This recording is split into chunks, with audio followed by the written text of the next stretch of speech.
H D. Kumaraswamy ಅವರಿಗೆ big relief ಸಿಕ್ಕಿದೆ. ಕೇಂದ್ರ ಸಚಿವ ಎಚ್.ಡಿ. ಕುಮಾರಸ್ವಾಮಿ ಅವರಿಗೆ ಕೋರ್ಟ್ನಿಂದ ಇದೀಗ ಬಿಗ್ ರಿಲೀಫ್ ಸಿಕ್ಕಿದೆ. ಎಚ್.ಡಿ. ಕುಮಾರಸ್ವಾಮಿ ಅವರಿಗೆ ಬಿಗ್ ರಿಲೀಫ್ ಸಿಕ್ಕಿದೆ.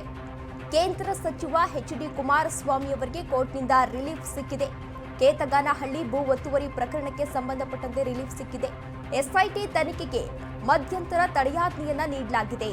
ಮಧ್ಯಂತರ ತಡೆಯಾಜ್ಞೆಯನ್ನ ಹೈಕೋರ್ಟ್ ಈಗಾಗಲೇ ನೀಡಿದೆ. ಜನವರಿಯಲ್ಲಿ ಎಸ್ಐಟಿಯನ್ನ ರಚನೆಯನ್ನ ಮಾಡಲಾಗಿತ್ತು. ಎಚ್ಡಿಕೆ ವಿರುದ್ಧ ತನಿಖೆ ಮಾಡಲು ಎಸ್ಐಟಿ ರಚನೆ ಮಾಡಲಾಗಿತ್ತು. ಎಸ್ಐಟಿ ರಚನೆಯನ್ನ ಪ್ರಶ್ನಿಸಿ ಹೈಕೋರ್ಟ್ ಮೊರೆ ಹೋಗಿದ್ರು. ಎಚ್.ಡಿ. ಕುಮಾರಸ್ವಾಮಿ ಅವರು ಈಗಾಗಲೇ ಹೈಕೋರ್ಟ್ ಮೊರೆ ಹೋಗಿದ್ರು. ಆ ಪ್ರಕರಣಕ್ಕೆ ಸಂಬಂಧಪಟ್ಟಂತೆ ಇದೀಗ ಎಚ್.ಡಿ. ಕುಮಾರಸ್ವಾಮಿ ಅವರಿಗೆ ಒಂದು ಬಿಗ್ ರಿಲೀಫ್ ಕೂಡ ಸಿಕ್ಕಿದೆ.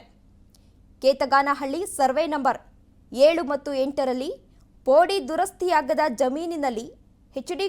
ಕುಮಾರಸ್ವಾಮಿ ಅವರು ಅನಧಿಕೃತವಾಗಿ ಒತ್ತುವರಿಯನ್ನ ಮಾಡಿಕೊಂಡಿದ್ದಾರೆ ಎನ್ನುವ ಆರೋಪ ಕೇಳಿಬಂದಿತ್ತು. ಇದೇ ವಿಚಾರಕ್ಕೆ ಸಂಬಂಧಪಟ್ಟಂತೆ ಕರ್ನಾಟಕ ಭೂ ಕಂದಾಯ ಕಾಯ್ದೆ 1964ರ ಕಲಂ 94ರ ಅಡಿಯಲ್ಲಿ ಯಾಕೆ ನಿಮ್ಮಿಂದ ದಂಡ ವಸೂಲಿಯನ್ನ ಮಾಡಬಾರದು ಎಂಬುದಕ್ಕೆ ಸಮಜಾಯಿಷಿಯನ್ನ ಕೊಡಿ ಎಂದು ಎಚ್.ಡಿ. ಕುಮಾರಸ್ವಾಮಿ ಅವರನ್ನ ಈಗಾಗಲೇ ಪ್ರಶ್ನೆಯನ್ನ ಕೂಡ ಮಾಡಲಾಗಿತ್ತು. ಈಗಾಗಲಿಲ್ಲ ಅಂತ ಅಂದ್ರೆ ದಾಖಲೆಗಳನ್ನ ಸಲ್ಲಿಸಬೇಕು ಎಂದು ಎಚ್.ಡಿ. ಕುಮಾರಸ್ವಾಮಿ ಅವರಿಗೆ ಈಗಾಗಲೇ ಒಂದು ಪ್ರಶ್ನೆಯನ್ನ ಮಾಡಲಾಗಿತ್ತು. ಕಾನೂನು ರೀತಿಯ ಮುಂದಿನ ಕ್ರಮವನ್ನ ಜರುಗಿಸಲಾಗುವುದು ಎಂದು ರಾಮನಗರ ತಾಲೂಕು ತಹಶೀಲ್ದಾರ್ ಏನಿದ್ರು ಅವರು ಕುಮಾರಸ್ವಾಮಿ ಅವರಿಗೆ ಪ್ರಶ್ನೆಯನ್ನ ಕೂಡ ಮಾಡಿದ್ರು. ಈ ಪ್ರಕರಣ ಏನಿತ್ತು ಈ ಪ್ರಕರಣ ಈಗಾಗಲೇ ಸಾಕಷ್ಟು ಚರ್ಚೆಗೆ ಗ್ರಾಸವಾಗಿತ್ತು. ಇನ್ನು ಇದೇ ವಿಚಾರಕ್ಕೆ ಸಂಬಂಧಪಟ್ಟಂತೆ ಎಸ್ಐಟಿಯನ್ನ ಕೂಡ ರಚನೆಯನ್ನ ಮಾಡಲಾಗಿತ್ತು. ಹೀಗಾಗಿ ಎಸ್ಐಟಿ ರಚನೆ ಪ್ರಶ್ನಿಸಿ ಎಚ್.ಡಿ. ಕುಮಾರಸ್ವಾಮಿ ಅವರು ಒಂದು ಅರ್ಜಿಯನ್ನ ಕೂಡ ಸಲ್ಲಿಸಿದ್ರು. ಇದೀಗ ಹೈಕೋರ್ಟ್ ಮಧ್ಯಂತರ ತಡೆಯಾಜ್ಞೆಯನ್ನ ಕೂಡ ನೀಡಿದೆ. ಕೇಂದ್ರ ಸಚಿವ ಎಚ್.ಡಿ. ಕುಮಾರಸ್ವಾಮಿ ಅವರಿಗೆ ಇದೀಗ ಬಿಗ್ ರಿಲೀಫ್ ಕೂಡ ಸಿಕ್ಕಿದೆ.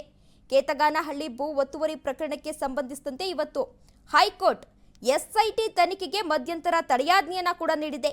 ಜನವರಿ ತಿಂಗಳಲ್ಲಿ ಸರ್ಕಾರ ಅಕ್ರಮ ಭೂ ಒತ್ತುವರಿಗೆ ಆರೋಪ ಪ್ರಕರಣ ತನಿಖೆಯನ್ನ ಮಾಡಲು ಈಗಾಗಲೇ ಎಸ್ಐಟಿಯನ್ನ ಕೂಡ ರಚನೆಯನ್ನ ಮಾಡಲಾಗಿತ್ತು. ಹೀಗಾಗಿ ಎಸ್ಐಟಿ ರಚನೆಯನ್ನ ಪ್ರಶ್ನಿಸಿ ಎಚ್.ಡಿ. ಕುಮಾರಸ್ವಾಮಿ ಅವರು ಒಂದು ಅರ್ಜಿಯನ್ನ ಕೂಡ ಸಲ್ಲಿಸಿದ್ರು.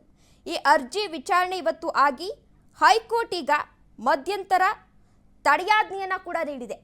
ಇದೀಗ ಈ ರೀತಿಯಲ್ಲಿ ಎಚ್.ಡಿ. ಕುಮಾರಸ್ವಾಮಿ ಅವರಿಗೆ ಒಂದು ಬಿಗ್ ರಿಲೀಫ್ ಕೂಡ ಸಿಕ್ಕಂತಾಗಿದೆ.